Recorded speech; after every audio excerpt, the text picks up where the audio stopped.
So we're going to start with Mary Burgess, who I'm sure a lot of you have met before from the Cambridgeshire Collection.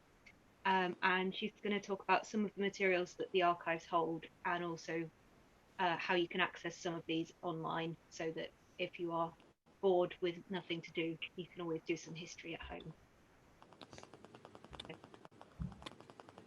So I'm just going to share my screen.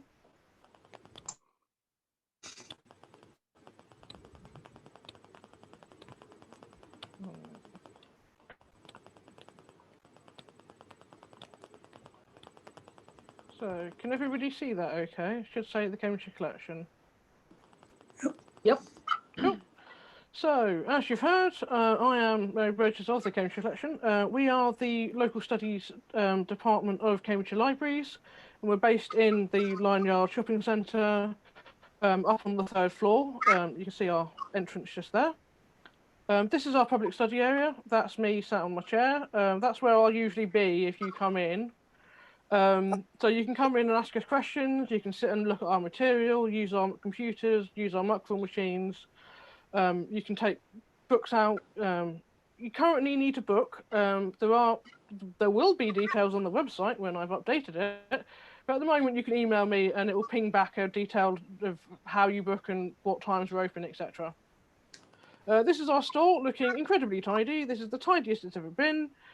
So you've got, this is where the majority of our material is stored. So we've got newspapers, negatives, books, newspaper cuttings, etc. And you'll need to come and ask a member of staff to go get these out for you, because we don't generally let people in the store, although we do tours occasionally.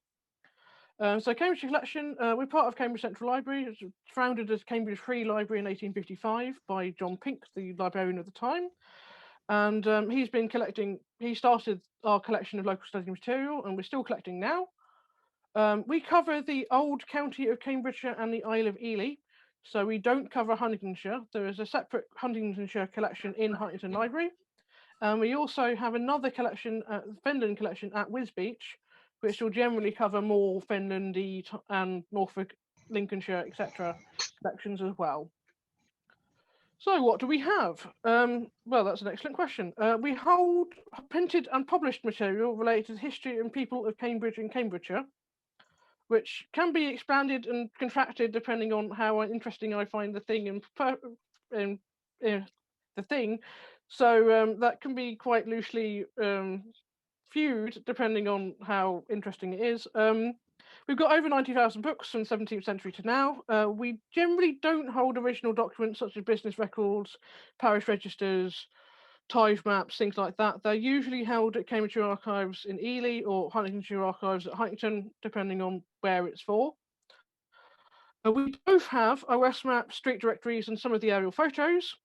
And then we at the Cambridgeshire Collection will have newspapers, photos, books, etc., etc. But generally check both places. We both have a bit of a random collection of both sets of materials. So if you want shivers, you are definitely going to need both places.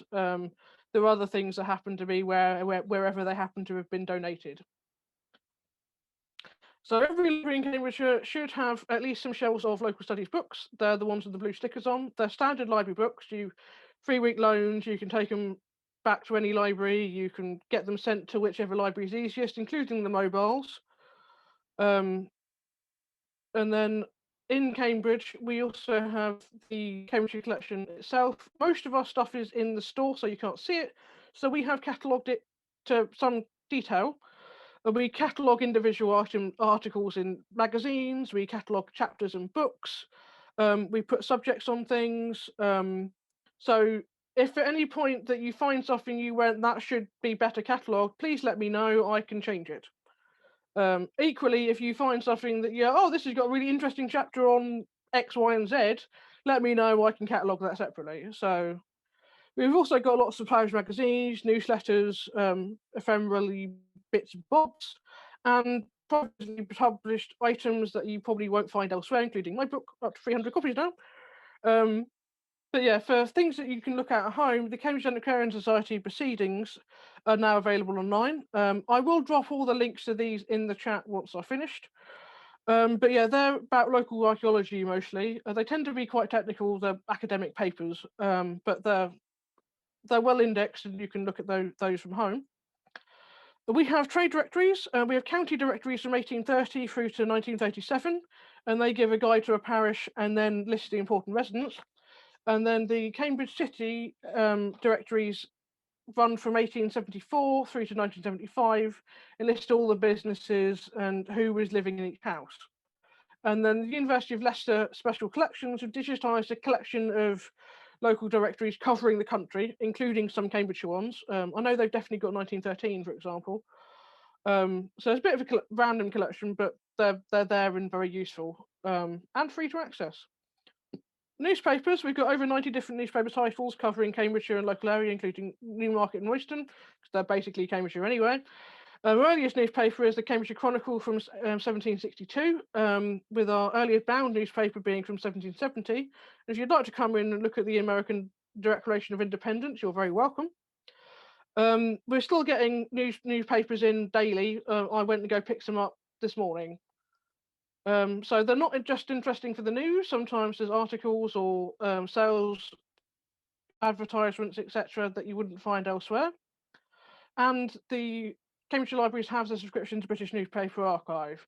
This is not free to access at home, unfortunately, not at the moment. But it is available on every library computer in the county. So if you'd prefer to go sit in, I don't know, Papworth, you can go look at this as well. They also get free access to free articles, I think, when you sign up for an account. So newspaper cuttings, from the 60s to the present, we've been taking newspaper cuttings on about 1,000 different subjects, from Abbey Wall to youth centres. We also have a biography index of news articles about people. So they could have reached the age of 100, won an award, been appointed to a new job. They didn't have to be just the mayor of Cambridge and great and the good. And then photos and illustrations. We have over 60,000 catalogued illustrations and photographs of covering the county, lots of different subjects, schools, businesses, transport. You might spot some places you might be familiar with. And we also have the Palmer Clark Ramsey and Muspratt Post Office Terrace, a collection of negatives, portrait negatives. So you might have a relative or a person who owned a business that you might be interested in.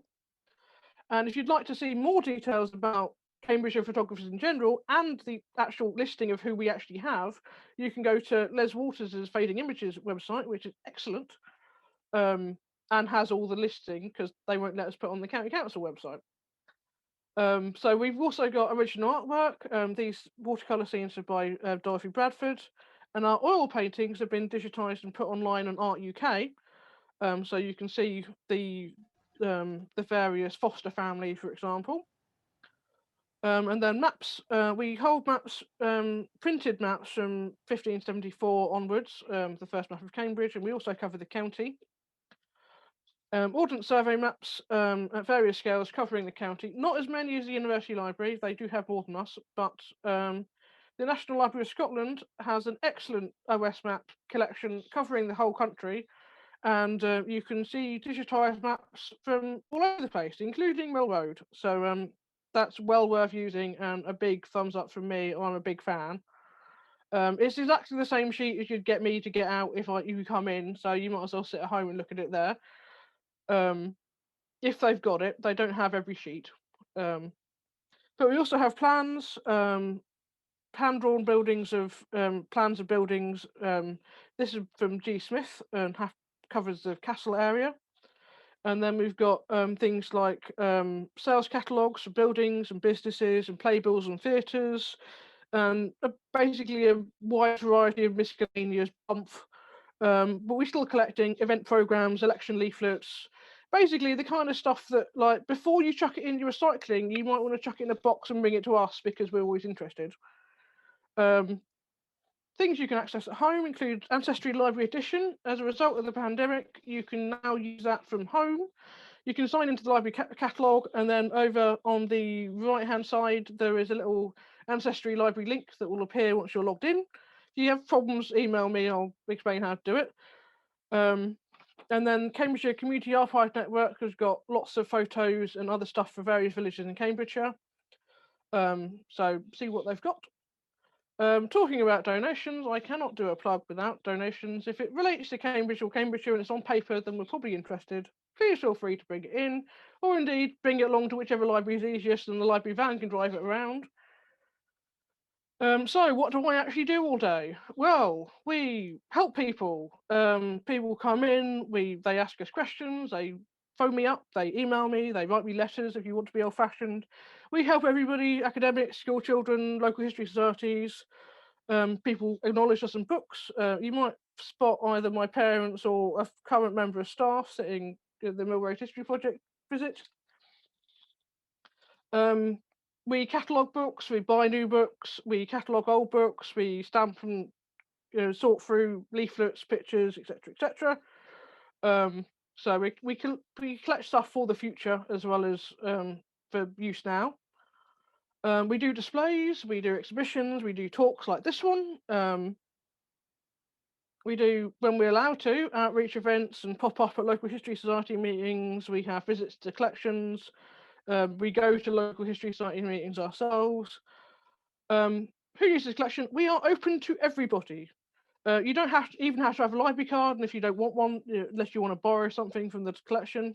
The youngest person who's actually come in and asked me questions was 4. The oldest was over 100. You've got people who pop in to go, what's this room here for? We've got people, school groups, academics, people who just happen to want to know, I want this article from that paper, I want a copy of it. We also have regulars who come in all the time. So, yep, you're all welcome. Please feel free to come in and ask me questions. We also have our friends. We've got a group of volunteers who come in and do projects for us. The Friends of Central Library provide funding, like our fancy pop-up banners. And the Cambridgeshire and Huntingdonshire Family History Society have made many donations throughout the years, including lots of boxes to put our negatives in. And equally, if you'd like to, you could donate money too.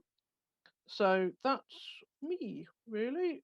I will just put the links to the various things that I have mentioned in the chat, if I haven't just deleted them.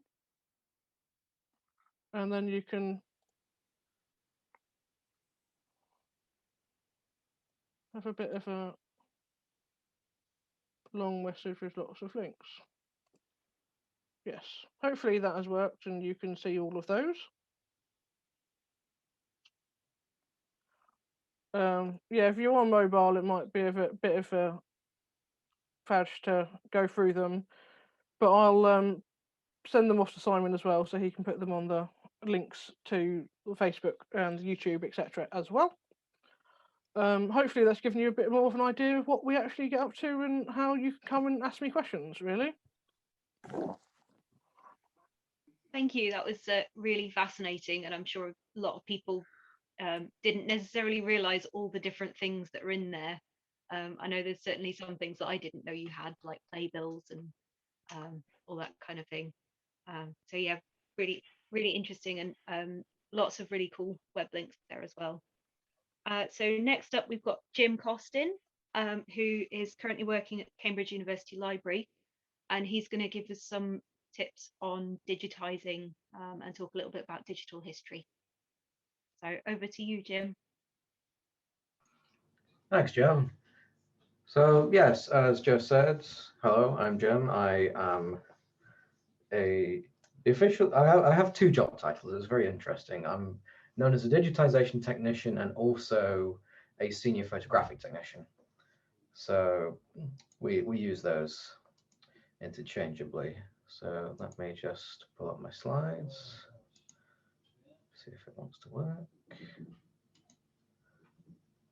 Ah, there we go.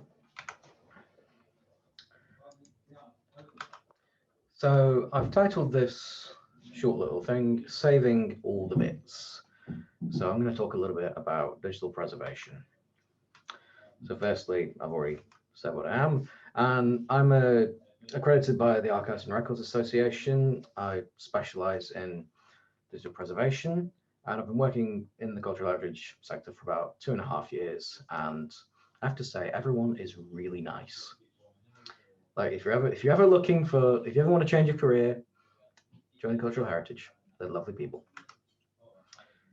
So what I'd like to do now is I'd like for you to think of a time where you had some photographs that were on a CD in the garage, and then you bring that CD in, you go and play it in your computer, and it doesn't work. You're like, oh no, those photographs might have been of like when your little one was maybe growing up, or of a wedding, and sadly they've gone. Or maybe you've had a portable hard drive fail which contains the slides for a conference presentation. Now, I know that happened to someone I know personally, and that was quite embarrassing for them, but also quite sad because they had a lot of other data on that as well. Or a slightly more common thing, well, more common these days, is forgetting the password to your online storage. Now, certain services such as Mega, when you request a password change, they actually wipe your data. So anything you have stored on there is lost. Now, those are just a few examples of data loss which can be prevented by a little thing known as digital preservation. But what do I mean by digital preservation? Well, it's the formal activity of ensuring access to digital information for as long as necessary. And this can easily be achieved for individuals by implementing a simple three-stage plan. And what's even better is this can mostly be done for free. So the first way to do it is to have files in multiple locations. Ideally, you want to have it in 3 different locations. And the physical media, it can be other physical locations, or there's cloud storage. So for the 3 different locations, you could have one that's on your local machine at home. You could have one that's on a hard drive with another relative. Please don't put it on a CD or DVD. They can get damaged very, very easily.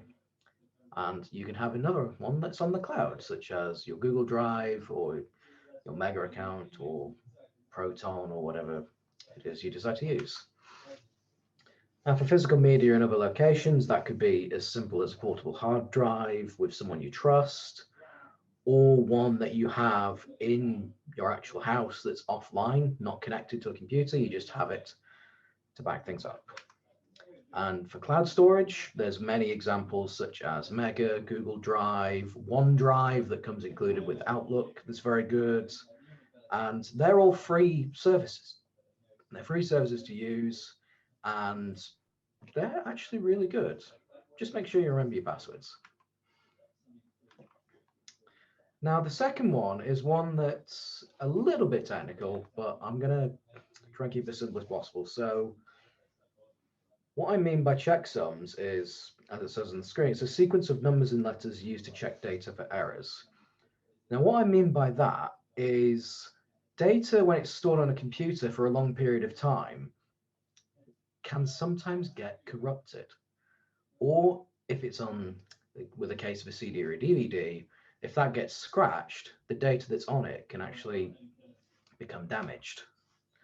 So one easy way to make sure that your data is still secure and is the same as when you archived it is to run a checksum about every 6 months or so to ensure the integrity of them. And by having multiple data copies, if you find that one copy is damaged, you can use another one to replace it. And also, one thing I would advise is to keep a log of them. Keep logs when you run your checksums, so that you have, if you have one that you've run at one time and then you run another one 6 months later, and you find something is different between them, you can go, well, at this point, this one was correct, but now it's not like that. Okay. You can then cross-reference and go and get the data which is correct. Now, stage 3, we have open formats. Now, what I mean by this is you've got file, like every file on a computer is stored in a format. That could be a PDF or an audio file, an image, or even just a simple text document.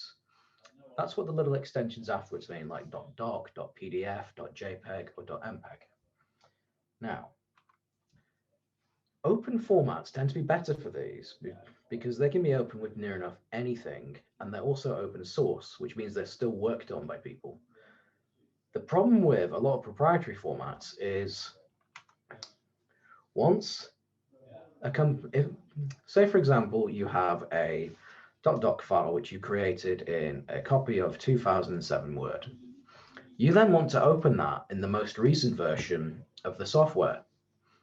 It might open it, but it's probably not going to look the same as it did on your copy of 2007 Word.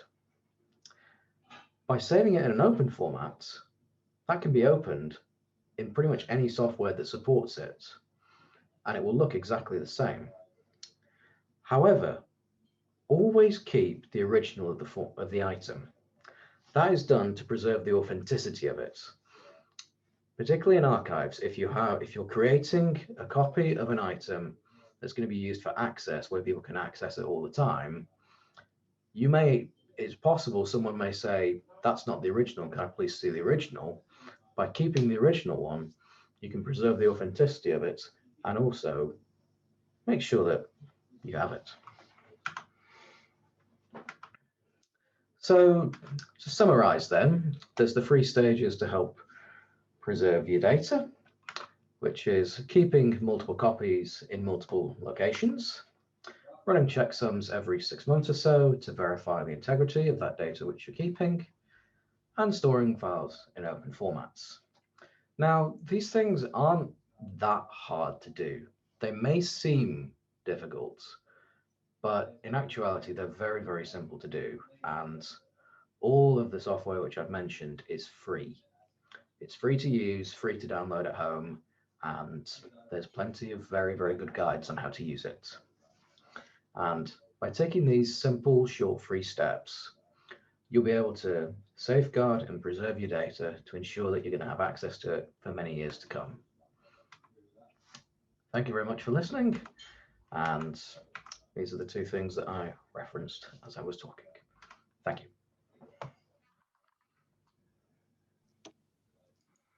Thanks, Jim. That's some really good tips for everyone about looking after things. I know certainly when I was doing my thesis, I did get a bit paranoid, and I think there's about 40 copies of my thesis scattered around various computer systems. But yeah, always good to back up and to kind of make sure there's a plan for keeping digital records, because I think a lot of times people don't consider them as much of a historical source or something to pass on as they do the physical copies of pictures. But yeah, lots of people have got lots of their images digitally now, so really important. Okay, so our last speaker tonight is Mary Naylor, who I'm sure is familiar to a lot of people here. She's involved in Cambridgeshire Family History Society and Mill Road Cemetery, and many other things too. So I'm going to hand over to Mary Naylor, who's going to talk a bit about Parish Records.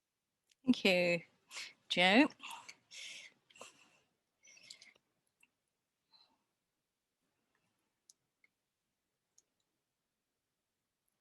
I'm not sure what you're seeing at the moment, but I'm just going to see if I can make it a little bit bigger. Does that look all right? Anybody can answer?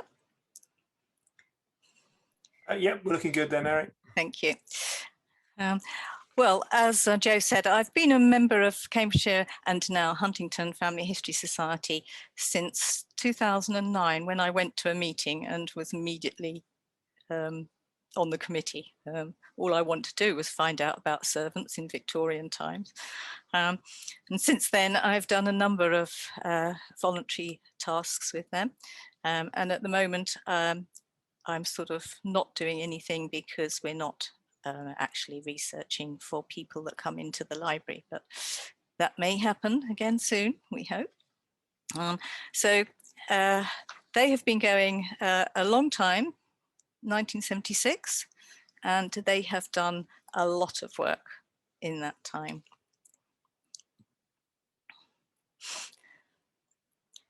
So I'm just going to tell you this little story. This is the parish marriage register for Tid St Giles. And as you can see, it's a little bit frail. This is the front page of the Parish Register. It was the very last register to be transcribed by Cambridgeshire and Huntington Family History Society. Before digital photography, they had photocopied the books and sent the images to volunteer transcribers. This book had to wait until someone could photograph it. That was me. I had never handled anything over 400 years old, so it took it out very gingerly out of its cardboard cover and found that the first few pages were loose and placed between tissue. I lifted the first sheet of tissue and a small breeze caught that little loose bit just there and wafted it onto the floor. I looked around quickly to make sure nobody had seen and gingerly picked it up and put it back and took the photograph.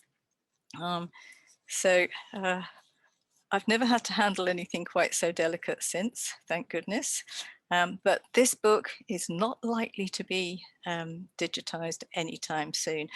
It was kept in its box and was going to eventually be conserved by the then conservator at the archives. And as you can see from the bottom here, the transcriber that my photographs got sent to wrote, the first page of marriages are almost impossible to read. So you know that you're not going to get a lot of information back then in 1559. But I hope John and Cicely had a very happy marriage.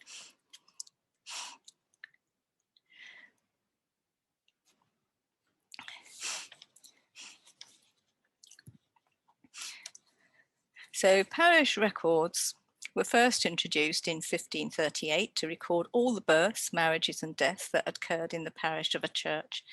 In the past, people wanted to research their family history and they would have to go to the parish church to look through the parish records, which of course were in date order, not alphabetically by surname, usually in separate books or sections of books. The books then began to be collected from the churches and held in county archives. Not all the books had survived. Many family history societies then transcribed the parish records. Cambridgeshire did this over a period of 30 years. The transcriptions were bound into books, hopefully with indexes. At the same time, associations such as the Church of the Latter-day Saints and companies like Ancestry and Find My Past were doing the same work on a global scale, but did not have access to all the parish records. Cambridgeshire allied itself with Find My Past, as well as selling microfiche, then CDs, then pay-per-view on Find My Past, and eventually downloads. The money raised is used for many projects within the archives, as well as funding the activities of societies such as talks, research, and hopefully again in the future attending family history fairs and face-to-face support. And of course, you've already heard from Mary that we funded some of the boxes for the glass negatives. This slide just shows you that you can look up on Ancestry and Find My Past which ones you're going to get parish records for, but it doesn't tell you which ones have been digitized. So that's a slow process, but I'm going to give you some examples in a bit. So what do the parish registers give you? I'm sure most of the people here at the talk tonight who are actually in the room know all this. So you've got both parents,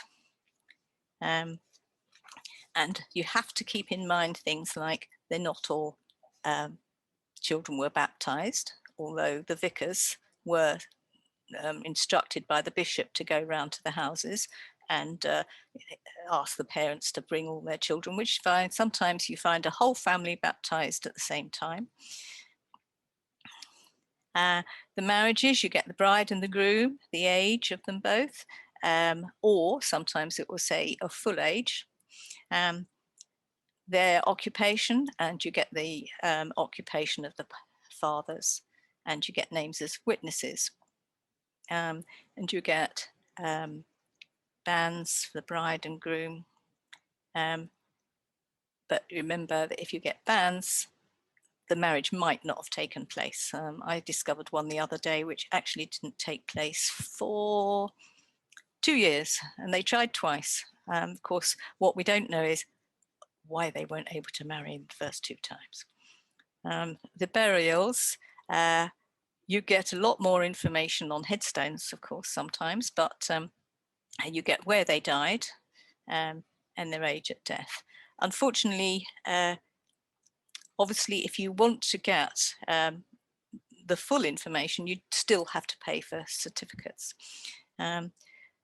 Civil registration, you will not find birth, marriage and death certificates online. So you do have to pay for those. And you sometimes find marriage licenses, and Free BMD is an excellent site for just checking names to see if these people did get married or were born or died. You know, I use that site a lot. So the examples I've got here from Tid St Giles, this is the transcript from the CD. I work from the CDs, obviously, because I'm one of the researchers. I have all the parish records on my computer.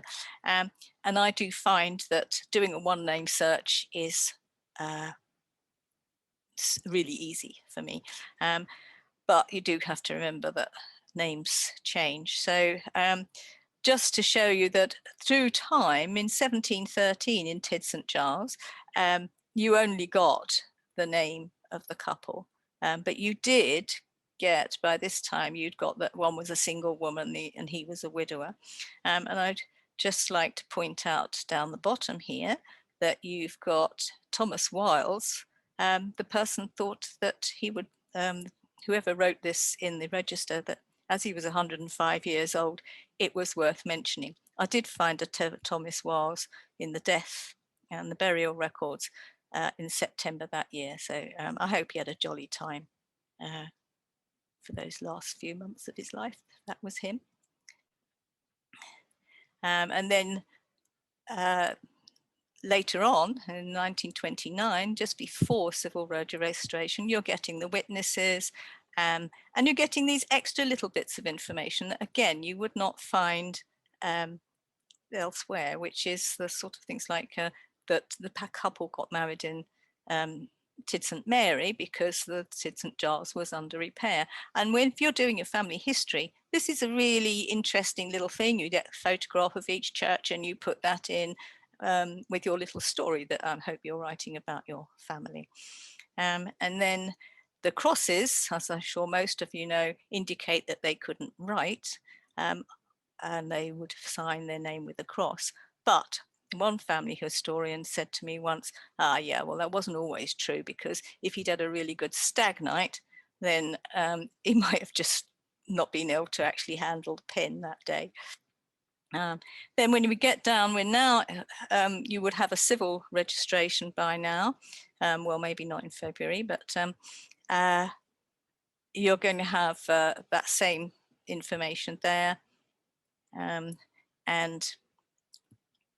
then you've now got the parents and their occupations, and you've got the actual couple's age, even if they're actually over the age of consent. They did put the names on.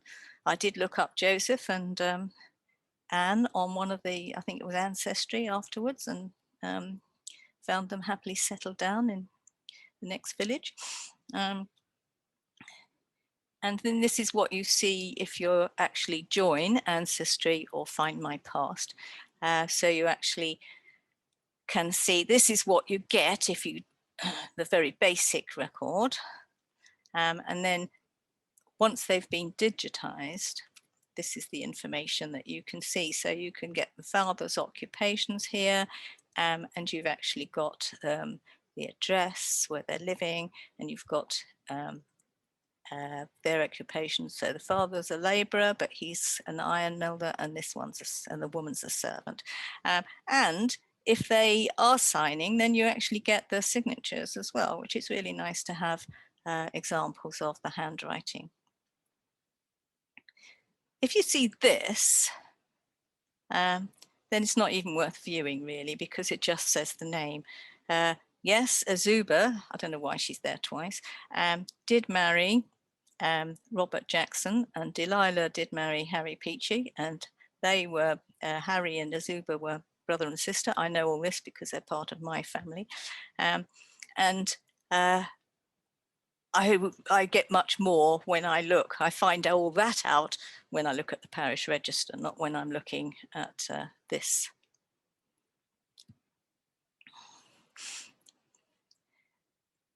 And with the baptisms, it's the same, the basics that you get. And then if you've got a digitized version that you can view, then you can see that they were living in Market Street. And these things are important if you're doing your family history, because it's baptisms that you can find where they were living between all the censuses. You know, families can move about an awful lot in 10 years. So to sum up, there are, of course, online pitfalls all the time, transcription errors. I mean, I do find loads all the time. And the name variants over from the 1500s to the 1900s, it was just like the Peachy name changed drastically every 100 years, you know, it was different. So you do have to work very hard at searching through those records. There are lots of free sites. I use Family Search loads. I don't use MyHeritage, but some people find that really good. You have to register for those. These don't require registration. I don't use this much myself because I don't need to, but and it's only as good as how many people are volunteering to actually do the records, because it's like free BMD, but they haven't been going for quite so long.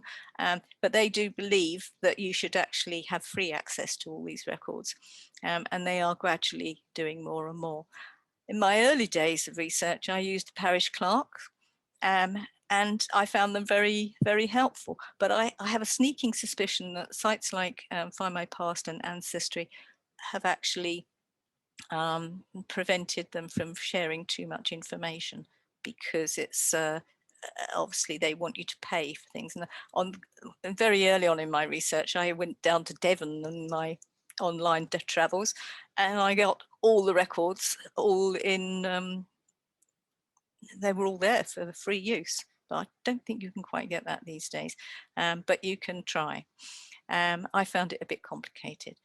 And then there's this very good site where you can compare Ancestry to Find My Past, because they don't use have the same records. If you know what you want to research, then you actually need to read carefully which one is going to give you the best answers. And so you can get very minimal information just from without paying. But once you pay, you obviously want the best. And then always check what your local record offices and your family history societies have to offer you, because you can I mean, if you know the family stayed in a particular village or area for a long time, then you might as well just pay £17 and get the entire parish registers downloaded, and then you can do your one name search. And that's me, I've done.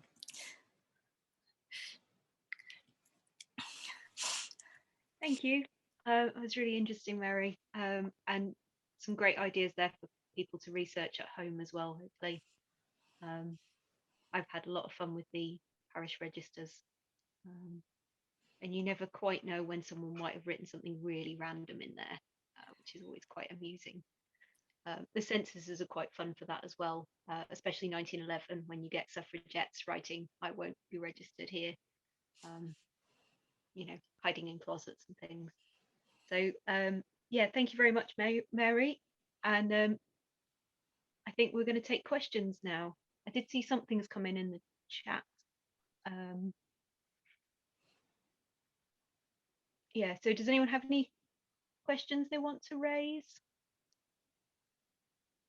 Sorry, I'm on my tablet, which makes this it's a little tricky to see. Yeah, so Cara's got her hand up. So do you want to just? Yeah. I just wanted to thank everyone. I found that absolutely enthralling. Jim, I think you ought to give tutorial sessions 1-to-1 if you would at some point. And Mary, what did the 4-year-old want to know? That's Mary Burgess. Yes, Mary Burgess, you had a 4-year-old asking a question. What did she want to know? He came in wanting pictures of the Cherry Hinton pit because he lived when they went there on walks. Well done him. I hope he's got a glittering future in front of him. Thanks everyone very much indeed. Really interesting. So can I ask a question? Yeah, go ahead, Lucy. Okay. I think this might be Mary Burgess, but it could be Mary Naylor. Ancestry.com. Did you say it was available if you go in using your library card onto your home computer? Yeah, it is at the moment because of the pandemic. They've given everybody free access. You'll need to go to the Cambridgeshire Library's catalogue, log in with your username, your DD 200 300 wah and your PIN number, and then under, I think it's library links on the right hand side, you see a link to Ancestry, and that'll be the library edition, which will be free to access, and that'll have international subscription, so you can look at stuff from all across the world. I did it the other day. I mean, I did have to faff about a little bit to find it, but I first of all had to find my library card. I mean, that was hidden in the depths of a drawer. Yeah, it's really handy. In answer to how long that will be available, I don't know, unfortunately. I will let everybody know once I know, basically. It's a huge asset service. It'd be if there were any chance of keeping it, that would be wonderful. Yeah, it just depends on. I know it's Ancestry themselves who've offered it to libraries, Okay. so it'll be when they take it away again, really. But I don't know when that will be, unfortunately. Did Find My Pass allow it as well? Not as far as I know. They I used to let us log people in, and Yeah. if you knew the password, you could log in at home. But I don't think they do anymore. Right. There's a question from Ian saying, can Mary or Mary tell us anything about the 1921 censuses and whether they are being opened up? No, I have no idea. Yes, they are. They are being scanned at the moment. I think Find My Past has got the contract for them. They are planning on releasing them to the public. They're not allowed to release anything till 2022, where I think it's roughly February they're hoping for, but it'll probably be late because evidently. But yeah, keep a watch on Find My Past. I'm sure they will let the world and their dog know when they've actually got them out and released to the public. But yes, they are coming shortly. I am very interested. I really want to see various people on there, so it'll be interesting to see where everyone's living. Yeah, next year, hopefully, assuming they're not too late, will be 1921. Just going back to something we were talking about right at the beginning about people not doing any research before they come and ask. One of the things that many of the family history societies have is a one name search. So you can actually just go onto the site and you can put in your person you're looking for, their name, and just see where they come up on their records. And that's handy for knowing which parish they were born, married or died in. So it's something that people just don't even think to do.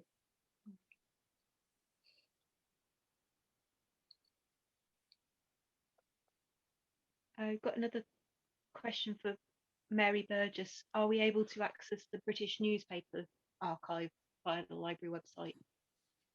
British Newspaper Archive, I'm afraid, still is library use only. So that's no, unless you book one of the one of the library's computers at the moment. But you do get free articles every time you create an account So if you're really desperate, you can keep making emails and keep creating accounts. Yeah. Equally, if you'd like to email me your details, I can send you back articles from it. We've got free access in library. But yeah, I can't help with that one, unfortunately. For multiple do emails, there's a sometimes get- service that does it. Sorry? For multiple email addresses for registering defenders, there's an online service which lets you have a temporary email address for about an hour. Yeah. So, Also, British Newspaper Archive don't ever send anything to you. As long as it looks like an email address, then they'll accept it. So, you know, I'm not like letting you, well, I'm just letting you know that it's impossible. I'm not encouraging you to do this. I think that's possibly as far as we should go on that one. If you do look online, they do sometimes have offers of Yeah. 99p access for a month before it auto renews. So that's the other thing to look out for.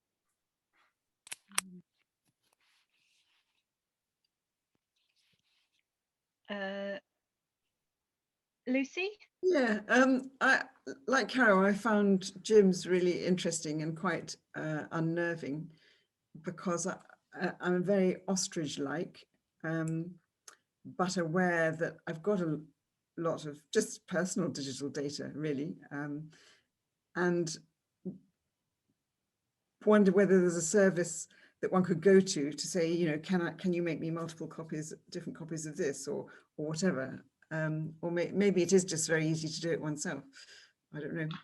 it's pretty easy to do it yourself. As long as you have multiple like mediums of storage, like you could have like a USB flash drive, and you could also, if you have like, the thing to mention is if you have an at Outlook or at Hotmail, you get OneDrive included automatically for free. So that's one form of online storage. And then if you're wanting to copy stuff across, there's a very good free piece of software called TerraCopy. And what that does is it replaces the standard copying process with one that allows you to check the items that you're copying across. And if it discovers anything where there's an error, it'll say there's an error in this file, this is what's wrong, and that's free. But no, there's sadly no service that will multiply it for you. I've actually kept I've had an external hard drive for many years, but the one thing I didn't know was they can just go just like that.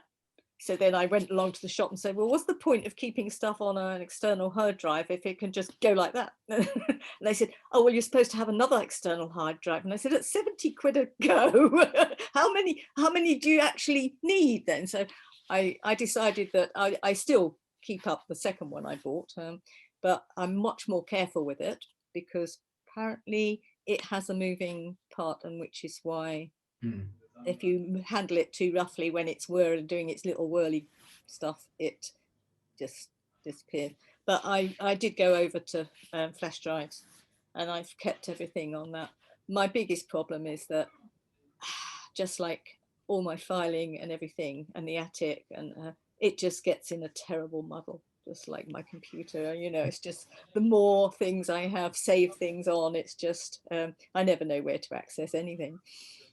That's a topic for another another talk, I think, actually, and how to effectively index your archives. Now you know how to make the archives. There was one question I think we skipped over there. You mentioned about the one name search. Where was that? So if you go on to, say, the Cambridgeshire Family History Society website, then on their front page, it's you can just access the a one name search. So you just put in the name of your relative, just the same as like on the Mill Road Cemetery website as well. But it's amazing how many people do inquire and say, have you got any of our relatives in the cemetery? And it's like, and then you sometimes think, as your emails go backwards and forwards, how did they get this address? Because they don't seem to have been on the website. But I think a lot of people often are looking for things and they don't know anything about where their family were. so they're starting from absolute zero, which makes it very hard. Yeah.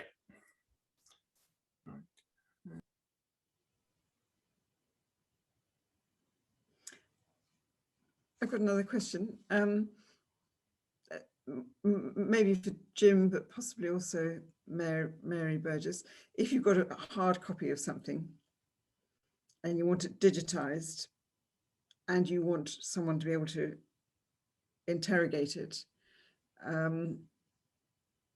do you need special software for that? And would you go to someone to do it, or is it something you can do at home, or what? You could do it at home pretty easily. You don't. The thing to bear in mind with the digitization is it depends who it's going to and who it's going to be used by. If you're just wanting to have a picture of it to send to someone else, using like a scanner that's connected to a printer or something is ideal. Yeah, yeah.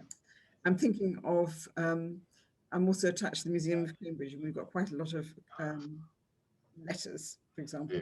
And it would be, for example, letters from one person and lots of information, and you might want to interrogate them.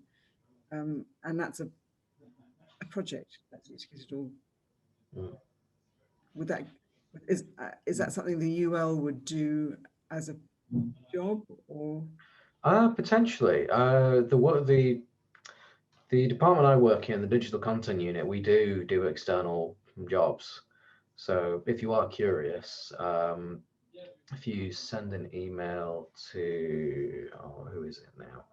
I think it's imaging@CUL. Let me double check that for you.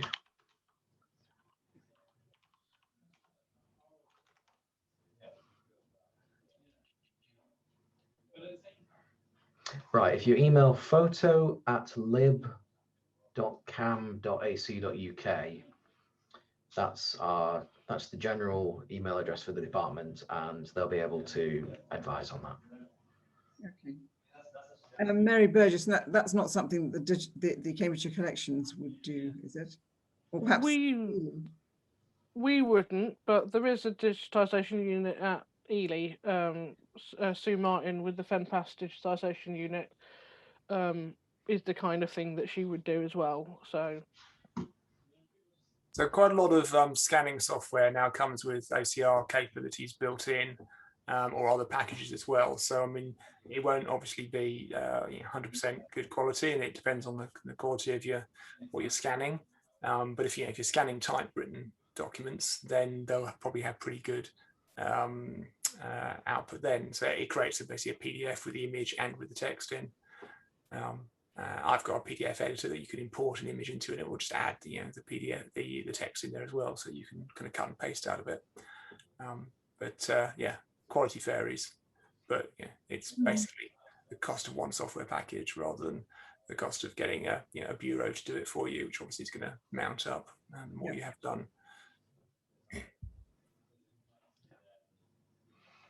Yeah, and we just recently upgraded our camera systems at the UL, so we've got quite a nice setup now. Perhaps we'll ask you to do Tid St Giles sometime. Where is Tid St Giles, Mary? It's in the very far north of the of Cambridgeshire County, so it's right up on the border of West Norfolk. Oh, right. Yeah. There's a question here from somebody on Facebook, actually, so I'll just read this one out. So Trevor's researching his Cambridge family. He understands there was a court case over a headstone in Trumpington Churchyard and the Pemberton family. He was told it was in the Cambridge News in the 1920s.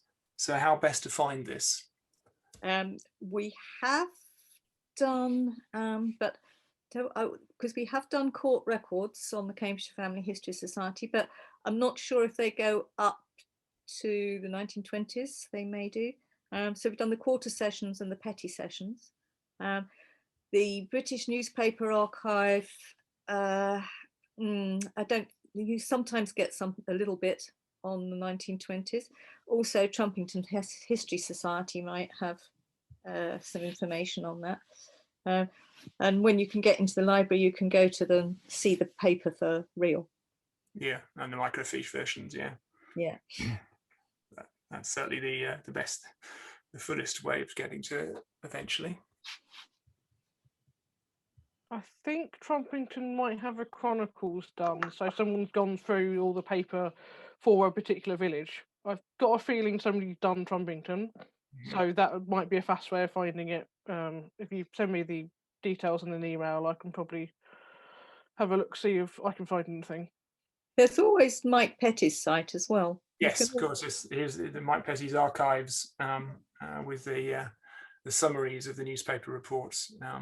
May well have some information of that. I just hope I haven't infringed any copyright by showing some of Ancestries and Find My Posts. It won't be the first time their stuff's been skipped out and put out somewhere. As I sort of forgot about the YouTube and that anybody could just pause it at any time. Yeah, I don't think it's a large part of the archive. Okay, there's one more here. So Elaine says she's got some archive material on voluntary groups in Cambridge. Where is the best place to take these? There are accounts and annual reports, minutes, etc. Would the collection be interested in those? That's another one of those. It could be in either place. It's going to be either us or Cambridgeshire Archives. I'd give Cambridgeshire Archives first stab. If they don't want them, we do. So see if they want them. Yes, they can have them. If not, we'll have them. We just like not chucking things out, really. But yeah, get in touch with them first, and if they say no, then chuck it to me, frankly. Okay, great. There's some questions on the chat.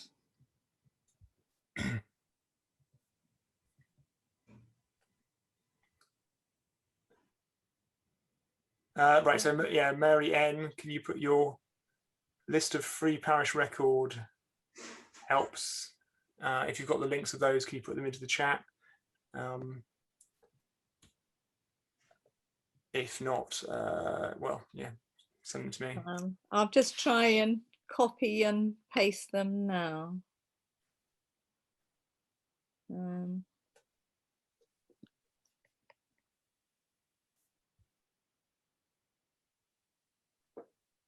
And Angela missed the access to the one name search, or have we? Yeah, we covered that one.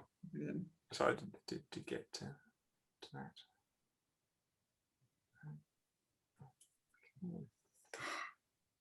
Yeah, right.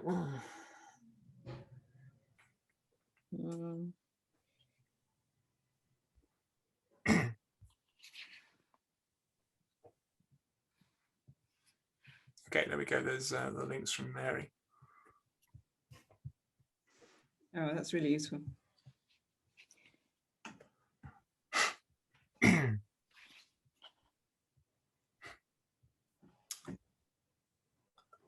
Okay, well, are there any other questions from anyone? Oh, yeah, one more. Would it be possible to volunteer at the Cambridgeshire Collection? Yes. I expect the answer is yes when you're open. We'll scroll up a bit, find our email address, ping us an email, and we will be very happy to have a chat with you personally.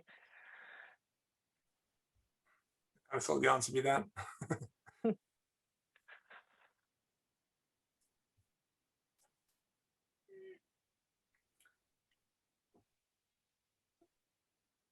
Okay, I think we've probably reached the end then, if there are no more questions.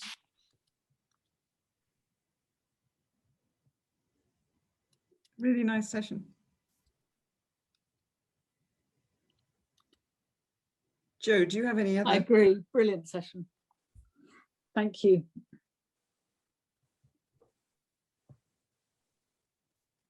So, Joe, any final just to say thank you everyone for coming, and thank you to our speakers.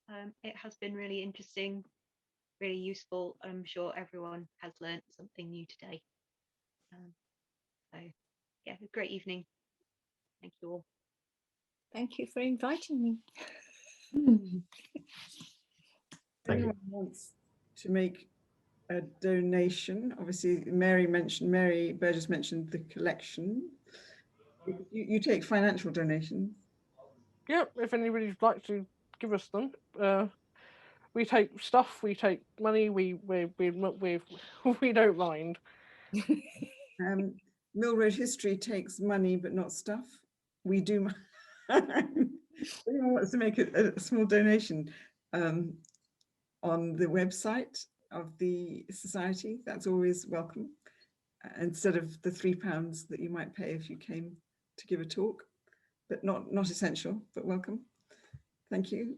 Naylor, what about Cambridge? Cambridge Family History Society is always happy to take donations, but joining is very small amount of money, £7 I think, and you get a journal 4 times a year. And also, if you remember, we are happy to do some research for you if you get stuck. The Family History Society are very, very generous. They, during the pandemic, Cambridgeshire and Huntingdonshire Family History gave each of the museums around the county quite a large amount of money to make ourselves safe for reopening. Oh, isn't that good? Didn't know that. Yes, really, really appreciated.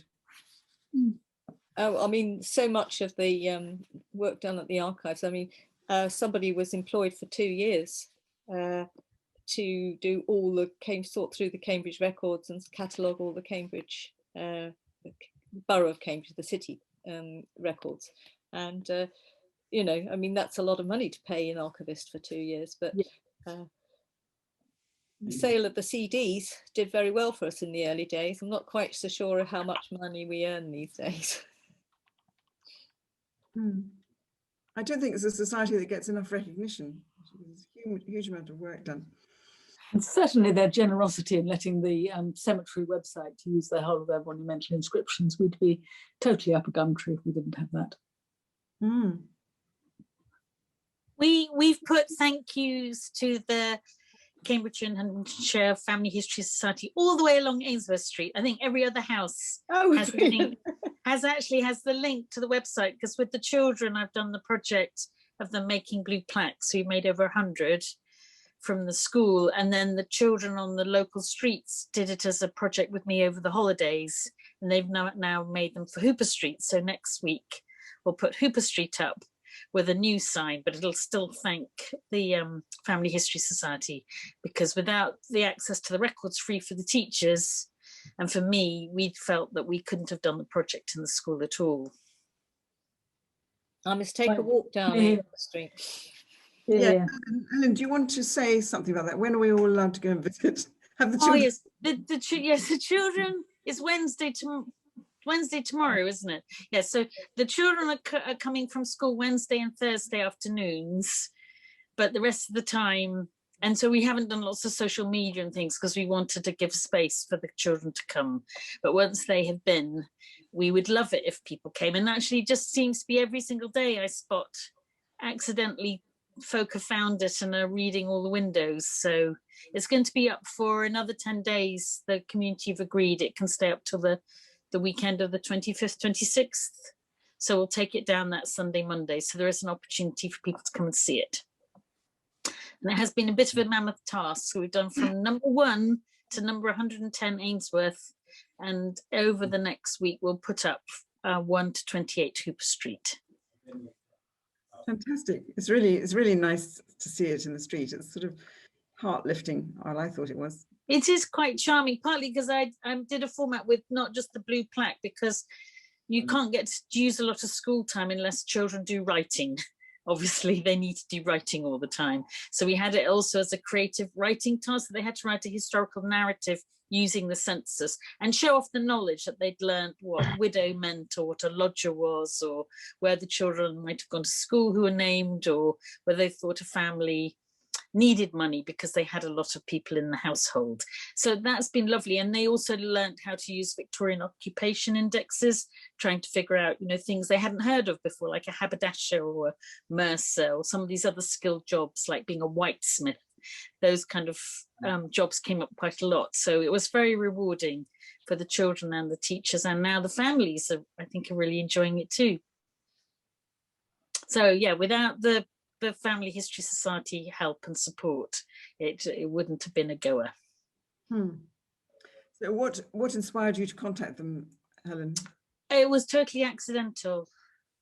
I think I went to the Cambridgeshire Collection to visit Mary, probably the other Mary Burgess, and I talked to David Copsey, who's the chair of the Family History Society, and he said, I said it was frustrating because it was hard to do a project I'd love to do in schools, and he said, oh, we'd really like to get into schools and reach younger families and reach the next generation. So we were just on the same page. So he said, write me a note and we'll see if we can help. And he did.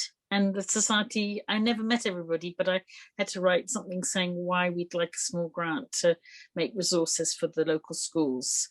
And then he'd like, the idea was, we got slightly put off because of COVID, that we would then do a school in the Ely region and then a school in the Huntingdonshire region, so that we could use the other record offices and have children visit record offices as well. So I think we'll just have to see with COVID what happens, whether the next stage is doable. But the first stage is definitely doable because all the teachers have come to the street. They've come this week and they've loved it. So they'll definitely do it again with the children. So they won't need me every single time because I think they can read the handwriting now too. Fantastic. And on that note, just to say that next month, on May the 11th, we've got our AGM, and then Helen is going to be talking about a slightly different angle to her research, but which also involves census material and looking at the interesting world of Sturton Town. Yes, so that will do quite a lot more work on occupations and where people might have worked, some of the businesses in the neighbourhood, but also we're going to look from kind of industrialisation and new homes to then the need for greenery and growing spaces again. So it's going to end on the note of the fight for the local community to get their own park and to get themselves allotments. So it'll be quite, an expansive talk. And using the Ely archives, I think, more than anything else, because that's where I've had a lot of the very good finds for this project. Between lockdowns, I spent a lot of time in Ely in the archives there. So we'll flag that up in our next newsletter, but that's May the 11th. And then we're also getting programme together for the subsequent months. Including Mary in June, Mary Naylor on the cemetery. Oh, yes. Oh, great. Yes. Is that going to be on Zoom, or are we going to be on foot? Gosh, I'm preparing it for Zoom. Zoom. But actually, seeing as my preparation is always just a PDF or a document, doesn't really make much difference. Great. Okay. Is there anything else to cover this evening? Otherwise, I hope we'll see you at the AGM on the 11th of May, 7:30. Great. Thanks very much for coming. And any queries, you've got the contact details, you know where to get to Mary Burgess. We don't know how to get to Jim, I don't think, but